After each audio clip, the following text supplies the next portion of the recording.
प्रभु श्री राम दवा है, त्याग है, दया है, सत्य है। राम हर तरफ है, राम हमारे मन में है। जय सिया राम। बहुत मीठा लगता है ना सुनने में। मेरे एक मित्र ने मुझे बताया था कि उत्तर प्रदेश में वो सभी प्रेम से जय सिया राम कहते हैं। ये प्रेम अयोध्या के राजकुमार और मिथिला की राजकुमारी का नहीं था। ये प्रेम था प्रभु श्री राम का माँ सीता के लिए और माँ सीता का श्री राम के लिए। राम नाम की जितनी बातें करो उतनी कम है। आज हम उस यात्रा पर निकलते हैं जो ऐतिहासिक और सांस्कृतिक महत्व से भरी हुई है। अयोध्या में राम मंदिर की स्थापना और प्रतिष्ठापन। जैसे कि हम महत्वपूर्ण दिन 22 जनवरी की ओर बढ़ रहे हैं, हमारे देश में और वास्तव में पूरे विश्व में उत्सुकता महसूस हो रही। तो चलिए इस अद्वितीय कहानी में डाइव करते हैं।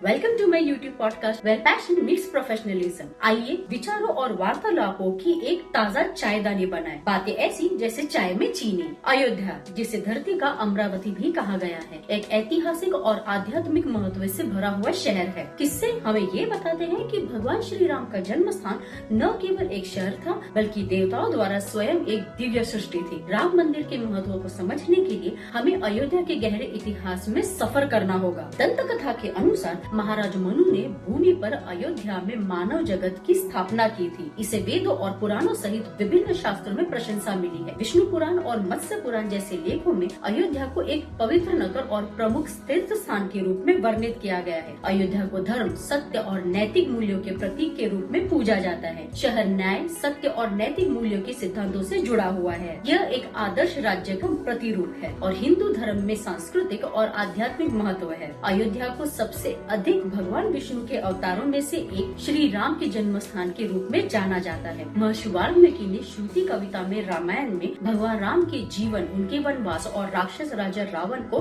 हराने के बारे में बताया है। राम मंदिर के निर्माण को लेकर प्रत्याशा पृष्ठभूमि और मान्यताओं से परे इस पवित्र शहर के प्रति साझा श्रद्धा को बयां करती है। तेजी से आगे बढ़ते हुए जहाँ राजनीतिक स्थिति और आध्यात्मिक के साथ मिलती है। भारत में राजनेताओं राम मंदिर के निर्माण के पीछे खड़े हैं, चाहे वे किसी भी राजनीतिक दल से हो। यह केवल एक आस्था का स्मारक ही नहीं है, बल्कि सांस्कृतिक एकता का प्रतीक भी है। एक ऐतिहासिक भाव को भरने का प्रयास। अयोध्या में राम मंदिर का उद्घाटन 22 जनवरी 2024 को होने का इंतजार है। मंदिर में निर्माण गतिविधियों उद्घाटन से पहले इसी तैयारी में लगे हुए हैं। प्रधानमंत्री नरेंद्र मोदी और अन्य विशिष्ट आमंत्रितों के नेतृत्व में अभिषेक समारोह मंदिर की महत्वपूर्ण प्राण प्रतिष्ठा का प्रतीक है। इस पवित्र अनुष्ठान के बाद राम मंदिर के सुनहरे दरवाजे खुल जाएंगे और दुनिया भर में आने वाले भक्तों का इसका आध्यात्मिक आभा में स्वागत होगा। श्री राम मंदिर के उद्घाटन की सावधानी पूर्वक योजना हर विवरण तक फैली हुई है, जिसमें 22 जनवरी 2024 की चुनी गई तारीख भी शामिल है, जो हिंदू परंपरा में विभिन्न एस्ट्रोन्यूमरोलॉजिकल फैक्टर्स के आधार पर विशेष महत्व से भरी हुई है। यह शुभ दिन पौष हिंदू महीने के अंतर्गत आता है, मकर संक्रांति के बाद और उत्तरायण के दौरान। यह शुक्ल पक्ष की द्वादशी तिथि के साथ भी संरेखित होता है, जिसमें चंद्रमा मृगशीर्ष नक्षत्र में स्थित होता है। इसके अतिरिक्त यह दिन सर्वार्थ सिद्धि और अमृत सिद्धि के योग के उपस्थिति में चिन्हित है। न्यूमरोलॉजी में संख्या 22 को मास्टर बिल्डर या तो मास्टर टीचर भी कहा गया है। इन एस्ट्रोलॉजिकल एंड न्यूमरोलॉजिकल तत्वों का अभिसरण इस महत्वपूर्ण अवसर पर दैवी शक्तियों की भूमिका को रेखांकित करता है।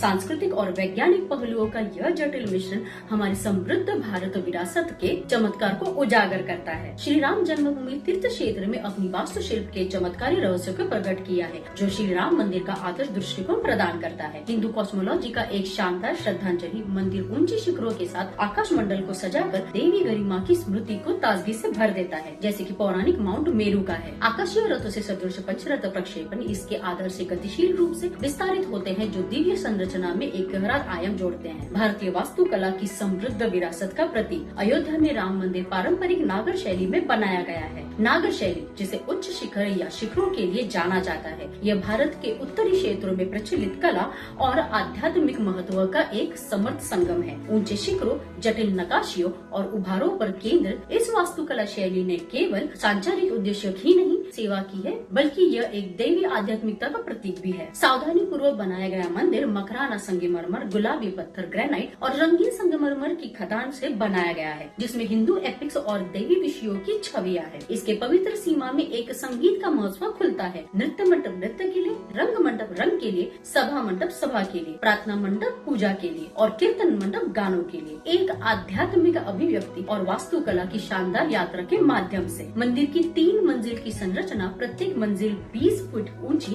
भक्तों के आध्यात्मिक उन्नति का परिचायक है। कुल मिलाकर 399 जटिल नकाशीत स्तंभ धाराओं को विशेषज्ञता से समर्थ करते हैं। समृद्धि और पहुँच को महत्वपूर्ण बनाए रखने के लिए मंदिर 44 दरवाजों के माध्यम से भक्तों का स्वागत करता है। पहली मंजिल परम प्रत श्री राम दरबार को होस्ट करती है, जो पूजनीय देवता का एक सभा है। भक्तों के लिए एक विशेष दृष्टिकोण प्रदान करता है। मंदिर के संगम में भगवान राम के बाल रूप में एक दिव्य प्रतिष्ठापन राम लल्ला बैठे हैं। कर्नाटक के प्रसिद्ध मूर्तिकार कलाकार अरुण योगीराज द्वारा नकाशित राम लल्ला की मूर्ति भक्तों को उन्हीं श्रद्धांजलि अर्पित करने के लिए एक केंद्रीय बिंदु बन सकता है। जब अयोध्या श्री राम मंदिर के शानदार उद्घाटन की प्रतीक्षा में एक परिवारत्मक और दौरे से गुजर रहा है, तो यह केवल निर्माण का ही प्रतीक नहीं है, यह एक दर्शकों को लंबे समय तक चल रहे राजनीतिक अशांति और अदालती युद्धों के घिरे हुए युगांत की समाप्ति का भी एक प्रतीक है। श्री राम जन्मभूमि तीर्थ क्षेत्र ट्रस्ट ने कांग्रेस नेताओं सोनिया गांधी, मल्लिकार्जुन खड़गे और अधीर रंजन चौधरी को 22 जनवरी को प्राण प्रतिष्ठा समारोह में शामिल होने के लिए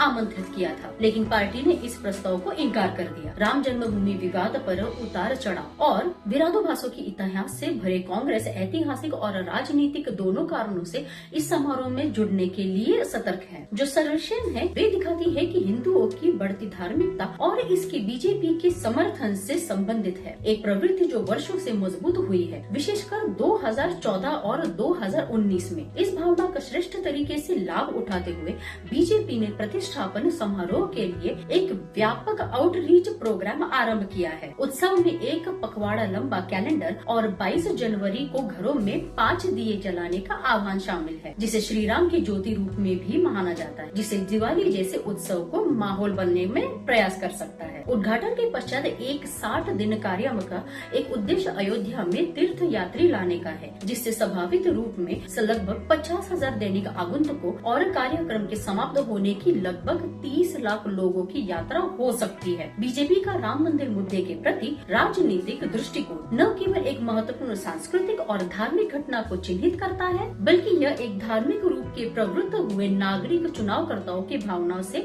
जुड़ने और उनके संवेदनाओं को साथ में लेकर चलता है। परियोजना का प्रभाव इंडिया के पॉलिटिकल नेताओं ईटो और गारे से आगे बढ़ता है, जिन्होंने इसके संभावित आर्थिक और लाभों पर जोर डाला है। बढ़ती हुई पर्यटक से लेकर रोजगार सृष्टि तक अयोध्या को एक क्षेत्रीय विकास केंद्र के रूप में स्थापित करता है। प्रधानमंत्री नरेंद्र मोदी अयोध्या को भारत के कुल विकास के लिए एक ड्राइवर के रूप में देखते हैं, जो मुख्यमंत्री योगी आदित्यनाथ के नेतृत्व में सफलतापूर्वक अमल किया जा रहा है, जिससे शहर को तेजी से प्रगति की दिशा में बढ़ने में मदद हो रही है। फरवरी में एक भूमि पूजन समारोह के लिए निर्धारित कम से कम 126 हॉस्पिटैलिटी संबंधित परियोजनाएं, जो लगभग 3,800 करोड़ रुपए का होने की संभावना है, अयोध्या में लॉन्च होने के लिए तैयार हो रहे हैं। इन पहलुओं में होटल्स और रिसोर्ट्स जैसे 4 प्रमुख हॉस्पिटैलिटी परियोजनाओं को भी शामिल किया गया है, जिनसे लगभग 420 करोड़ रुपए का निवेश आकर्षित हो सकता है। खासकर आतिथ्य सेक्टर जिले में 4 सबसे बड़े निवेशों का खाता है, जिससे अयोध्या के आर्थिक पुनर्जीवन में इसकी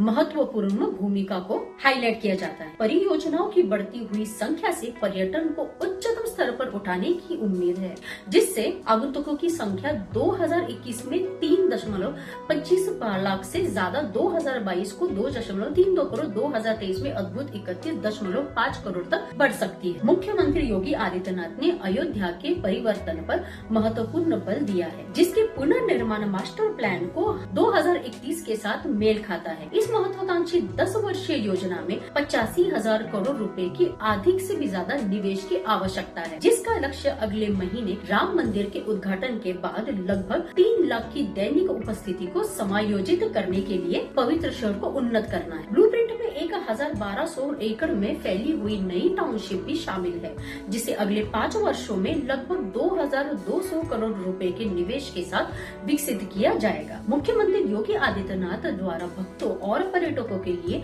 नेविगेशनल अनुभव को बढ़ाने के उद्देश्य से एक mobile app Divya Ayodhya launch किया गया है, जो इस क्षेत्र में पर्यटक को बढ़ावा देने के लिए एक रणनीतिक कदम है। यह पहले अयोध्या की पर्यटनता को प्रमाण जो एक आध्यात्मिक केंद्र के रूप में अपनी भूमिका को आगे बढ़ने कर एक आर्थिक और पर्यटक महाशक्ति के रूप में उभर रही। अपनाया गया बहुआयामी दृष्टिकोण इस पवित्र शहर के लिए एक सांस्कृतिक पुनर्निर्माण को दर्शाता है। जैसे जैसे अयोध्या में महत्वपूर्ण विकास हो रहा है और राम मंदिर के भव्य उद्घाटन की तैयारी हो रही है, एक महत्वपूर्ण प्रश्न उठता है, क्या अयोध्या एक ग्लोबल हिंदू गंतव्य के रूप में विकसित हो सकता है? राम मंदिर के उद्घाटन के बाद अयोध्या का भविष्य, इसकी विरासत को लेकर प्रश्न उत्पन्न होते हैं कि सामंजस्य और समृद्ध क्या इसकी विरासत को परिभाषित करेगी। यह व्यापक विश्लेषण बढ़ते पर्यटन के आर्थिक प्रभाव और शहर के भविष्य के लिए व्यापक प्रभावों को ध्यान में रखते हुए एक ग्लोबल हिंदू गंतव्य के रूप में अयोध्या की क्षमता को उजागर करने का एक प्रयास है। राम मंदिर की विरासत इसके धार्मिक महत्व के अलावा अयोध्या की पहचान और दिशा को स्थायी रूप से प्रभावित करने के लिए तैयार है। अयोध्या सिर्फ एक शहर नहीं, यह आशा और आर्थिक पुनरुद्धार